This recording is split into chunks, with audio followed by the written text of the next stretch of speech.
At Kansas City, Missouri, 1933. The Great Depression was at its peak. Fear was in the air, and desperation lived on every street corner.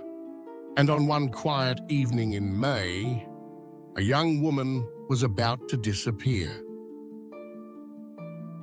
She was 25, smart, quiet, the kind of person who read poetry in the bathtub and believed deeply in second chances.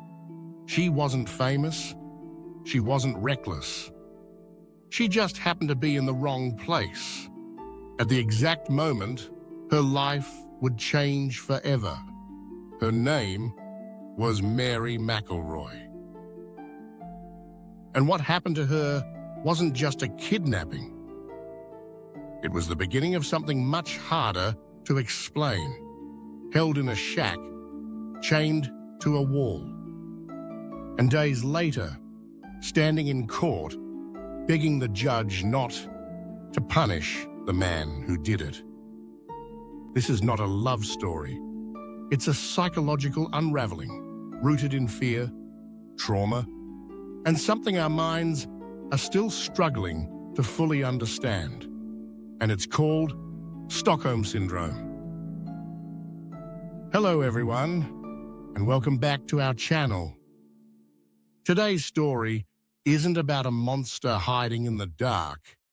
It's about how the mind, when pushed far enough, can start reshaping reality, turning fear into affection, and captors into companions. To truly understand what happened, we need to meet both of them. Not just the victim, Mary, but also the man who changed the course of her life. Mary McElroy was the daughter of the city manager of Kansas City. Her father, Henry, was strict but respected. Their life was stable, privileged. Mary herself was thoughtful. She believed there was good in everyone, even the broken ones. She read the newspaper every morning, walked with purpose, and didn't care much for parties or gossip. But underneath that calm was fear. She hated elevators, refused to use public phones, and once told a friend that she never felt completely safe, not even in her own home. One quiet evening, she was getting ready for a bath. That's when it happened. A sound, a creak, footsteps. Suddenly, 4 masked men burst into her home. They tied her wrists, dragged her half naked into a car, and drove out of the city to a forgotten shack near the Missouri border. And inside that shack, she met the man who would forever haunt her story. And his name was Walter. Walter McGee was 23, born into poverty, jumped from job to job. He wasn't especially cruel, but he was angry, resentful, lost. Walter was the one told to watch her. He brought her food, gave her a coat to keep warm, untied her hands when she cried. And Mary started talking to him. At first it was just fear, then routine, then something else. He told her about his past, his childhood, his regrets. Said he never wanted to hurt anyone. He just needed money. He told her he wasn't proud of what he'd become. And in that tiny shack, surrounded by fear, Mary started to believe him. So, what is Stockholm Syndrome? It's not love, and it's not forgiveness. It's survival. In hostage psychology, there's a term called trauma bonding. When your life depends entirely on another person, even someone dangerous, your brain adapts. It rewires itself. you start associating their kindness, no matter how small, with safety.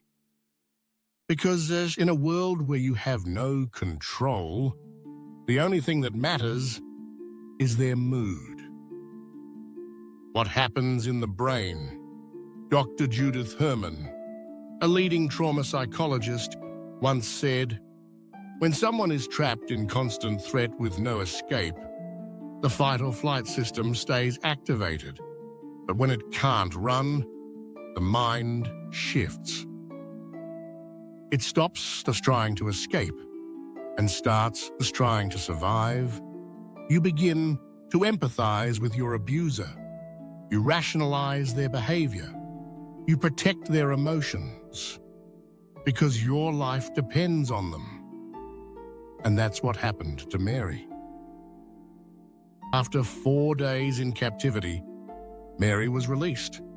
Her father paid the ransom, $30,000 for her release, which was a massive amount at the time. Physically, she was okay, but mentally, everything had changed.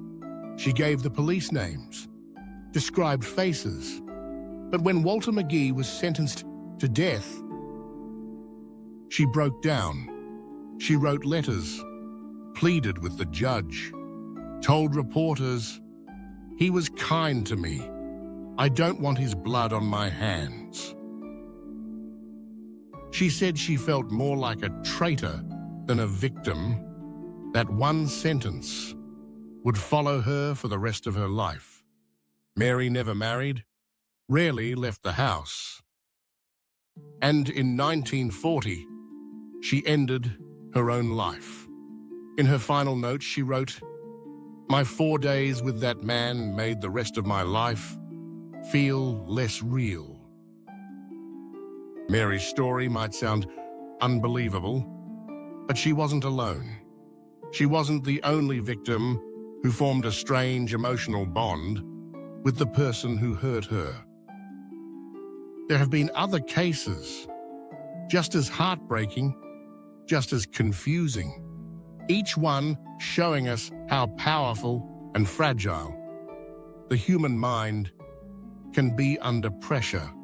Let's look at a few of them. Patty Hearst, 1974, kidnapped by a political cult, later seen robbing a bank with them. She claimed she had been brainwashed. The world didn't believe her. Colleen Stan, 1977, and after 1984, held captive in a box for 7 years. Later defended her captor in interviews, saying he was damaged, not evil. Natasha Kampusch, 1998-2006, kidnapped at age 10, held for 8 years. After her escape, she said her abuser was part of her life. In each case, the world asked the same question. Why didn't they run? Why did they defend them? And the answer is complicated. Psychologists say it's not love. It's not madness. It's a last resort. When you're trapped, alone, terrified, even the smallest act of kindness becomes a lifeline. Because in that moment, there is no outside world, no context, no justice system, just you and the one holding the keys. In the end, this isn't just Mary's story. It's a reminder of how deeply fear can shape our reality, turning enemies into lifelines and trauma into something that feels like love. Sometimes, the human brain doesn't break. It bends. It adapts. It rewrites fear into something that looks like affection. But this wasn't romance. This wasn't love. It was survival, painted in soft words and sealed with the need to stay alive. So next time someone says, "Why didn't she run?" Maybe we should ask instead, how far would your mind go just to feel safe again? Thank you all for watching. If you found this story thought-provoking, don't forget to like the video, subscribe, and share your thoughts in the comments. We've got many more stories just like this one. I've also left all the sources linked in the description if you'd like to check them out.